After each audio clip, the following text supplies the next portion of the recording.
C. Joseph Vijay எனும் நான்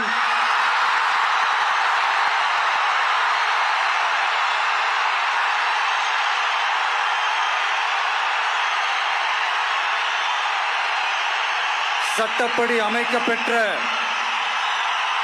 இந்திய அரசியல் அமைப்பின்பால் உண்மையான நம்பிக்கையும் மாறா பற்றும் கொண்டிருப்பேன் என்றும் இந்திய நாட்டின் ஒப்பில்லாத முழு முதல் ஆட்சியையும் ஒருமையையும் நிலைநிறுத்துவேன் என்றும் தமிழ்நாட்டு அரசின் முதலமைச்சராக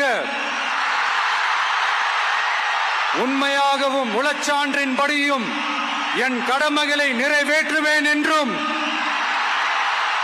அரசியல் அமைப்பிற்கும் சட்டத்திற்கும் இணங்க அச்சமும் ஒருதலை சார்பும் இன்றி விருப்பு வெறுப்பை விலக்கி பலதரப்பட்ட மக்கள் அனைவருக்கும் நேர்மையானதை செய்வேன் என்றும் ஆண்டவன் மீது ஆணையிட்டு உறுதிமொழிகிறேன்.